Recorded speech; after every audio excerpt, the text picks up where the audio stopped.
Hello friends, मैं नरेश आप सभी का स्वागत करता हूं आपके अपने YouTube channel reasoning with Pursani sir channel में। फ्रेंड्स, आज की क्लास बहुत इंपॉर्टेंट है, इसको लास्ट तक देखिएगा। और क्यों इंपॉर्टेंट है, आज हम डिस्कस करने वाले हैं अंतिम समय में क्या पढ़ें और क्या ना पढ़ें। रीजनिंग और मैथ्स के देखिए, आपको पता है कि आरएस में जो प्री का पेपर है 2023 का 1 अक्टूबर को होने वाला है, और मात्र इसमें लगभग एक महीने का मतलब 31 दिन के आसपास बचे हैं। तो उसमें आपको क्या पढ़ना है, क्या नहीं पढ़ना चाहिए, और एक एक प्रश्न इंपॉर्टेंट होता है। आप सोचे कि मैं रीजनिंग छोड़ दूं या मैथ्स छोड़ दूं तो मेरा शायद पास हो जाऊंगा, मेरा दूसरा सब्जेक्ट अच्छा है मैं उसमें पास हो जाऊँ।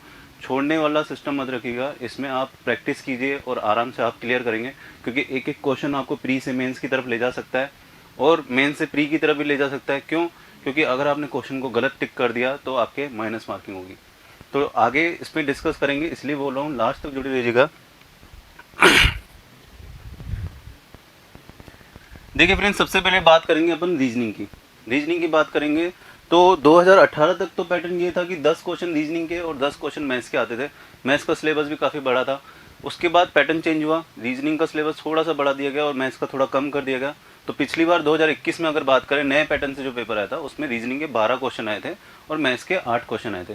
तो अपन डिस्कस करते हैं कि आपको पिछले पेपर के अकॉर्डिंग, क्योंकि ज़्यादा पीछे तो अपन जा नहीं सकते हैं क्योंकि पैटर्न चेंज हुआ था, तो पिछले पेपर के अकॉर्डिंग आपको क्या चीज़ पे ज़्यादा फोकस करना चाहिए।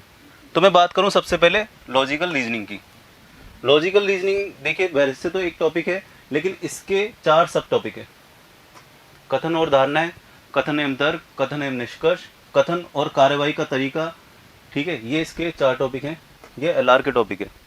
तो अगर बात करें पिछले पेपर की, तो चारों क्वेश्चन आए थे इसमें से एक इसमें से, एक इसमें से, एक इसमें से और एक इसमें से, और एक और क्वेश्चन एलआर का आया था।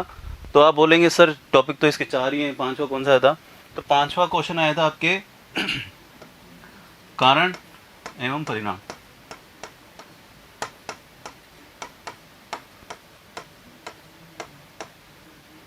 कारण एवं परिणाम, इसमें से भी एक क्वेश्चन आया था। इसको आप बोल सकते हैं घटना एवं उसका कारण। ठीक है, इस तरीके से आता है। तो 5 क्वेश्चन तो आपके ये हो गए। इसके अलावा एनालिटिकल रीजनिंग, इसमें से अगर मैं बात करूं तो एक भी क्वेश्चन नहीं आया था पिछली बारी एक भी क्वेश्चन नहीं आया था। इसमें आपके 3 टॉपिक आते हैं। रैंकिंग की अगर बात करें तो इसको अपन अरेंजमेंट भी बोल सकते हैं। अरेंजमेंट में आपको 2 सब टॉपिक देगा, एक तो रैंकिंग और दूसरा आएगा आपके सिटिंग अरेंजमेंट। ठीक है, तो 2 टॉपिक आएंगे, रैंकिंग और सिटिंग अरेंजमेंट, और एक और टॉपिक रहेगा सिलोजिज्म का।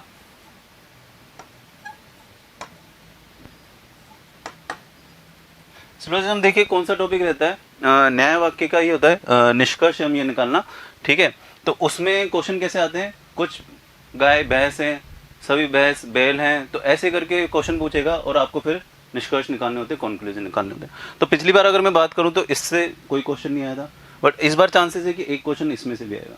ठीक है, बात करते हैं नंबर लेटर सीरीज की। इसमें से भी एक भी क्वेश्चन नहीं आया था। सीरीज आपकी 2-3 तरीके की होती है, नंबर की भी होती है, अल्फ़ाबेट की भी होती है, और कई बार मिसिंग नंबर भी आता है। इस तरीके से आपको एक फॉर्मेट दे दिया जाता है और कहीं ना कहीं कुछ एक अक्षर आपको मिसिंग कर दिया जाता है, वहाँ पे क्वेश्चन मार्क बना दिया जाता है। तो बात करूँ तो इस तरीके का एक क्वेश्चन आया था, अगर आप पिछले बार के पेपर में देखेंगे तो ये भी इसी का ही टाइप जाएगा। बात करते कोडिंग डिकोडिंग, तो सबसे इंपॉर्टेंट टॉपिक है फ्रेंड्स, इसको जरूर जरूर जरूर जरूर कीजिएगा। क्यों बार बार फोर्स कर रहा हूँ, क्योंकि 2018 के पेपर में भी इसका एक क्वेश्चन आया था और 21 में भी आया था, और जब ये वाला जो पेपर है इसमें भी फुल चांसेस है कि इसका एक क्वेश्चन आएगा ही आएगा। इसकी अगर मैं बात करूं तो इसका भी पिछली बार एक क्वेश्चन आया था। कौन सा आया था? डायरेक्शन का क्लॉक के साथ मर्ज करके आया था कि ये टाइम पे घड़ी की सुई इस दिशा में है, तो टाइम चेंज होने के बाद घड़ी की ये वाली सुई किस दिशा में होगी। ठीक है, बात करते हैं वेन आरेख का। तो फ्रेंड्स पिछली बार इसमें से 2 क्वेश्चन आए थे। कितने क्वेश्चन आए थे? 2 क्वेश्चन। तो ये भी बहुत इंपॉर्टेंट है। इंपॉर्टेंट जो है मैं आपको बताया जा रहा हूँ, आप खुद से याद कर लीजिएगा कि एक तो कोडिंग डिकोडिंग हो गया, वेन आरेख हो गया और लॉजिकल रीजनिंग हो गई। तो ये तो बहुत ज़्यादा इंपॉर्टेंट है। बात करते हैं दर्पण एवं जल छवि की, तो ये पिछली बार नहीं आया था, और अगर आ भी जाता है तो इसमें क्या है कि क्वेश्चन बड़े इजी आते हैं। इसके लिए अपन ने क्या एक सीरीज चलाई है, 10 का दम। 10 का दम क्या है? 10 का दम, 10 का दम में रीजनिंग के वह 10 क्वेश्चन है जो आपके इस पेपर से रिलेटेड है।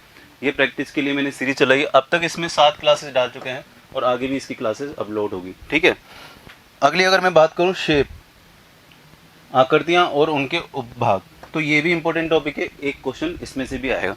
तो क्या इंपॉर्टेंट है क्या नहीं है वो मैंने आपको बता दिया है। एक टॉपिक और है जो आपके ब्लड रिलेशन का है,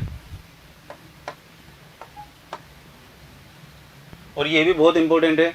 क्यों है? क्योंकि 2018 में भी इसका क्वेश्चन पूछा गया था, 2021 में भी, और 2023 में भी इसका क्वेश्चन पूछा जाएगा ही जाएगा। तो ये फ्रेंड्स रीजनिंग का अपना सिलेबस था, अपने बात कर लिए कौन सा इसमें इंपॉर्टेंट है कौन सा नहीं है, किस पे ज़्यादा फोकस करना है। और मैंने कहा था एक एक क्वेश्चन इसमें इंपॉर्टेंट है, एक एक क्वेश्चन आपके सिलेक्शन में बहुत इंपॉर्टेंट रहेगा। ठीक है, बात करते हैं मैथ्स की। तो फ्रेंड्स ये रहा मैथ्स का।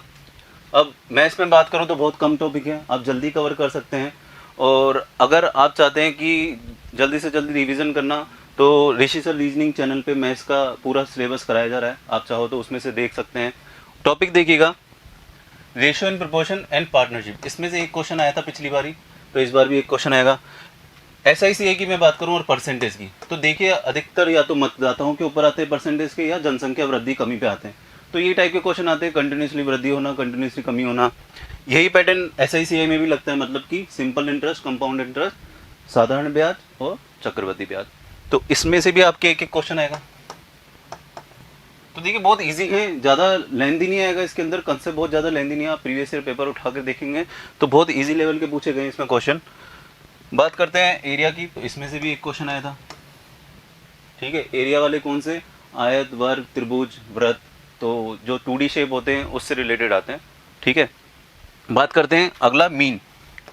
मीन में देखिए अर्थमेटिक जो मीन है, समांतर माध्य, हिंदी में अगर मैं बात करूं समांतर माध्य, तो 2021 वाले पेपर में एक क्वेश्चन इसका आया था, तो ये भी एक इम्पोर्टेंट है, एक क्वेश्चन इसका भी आएगा।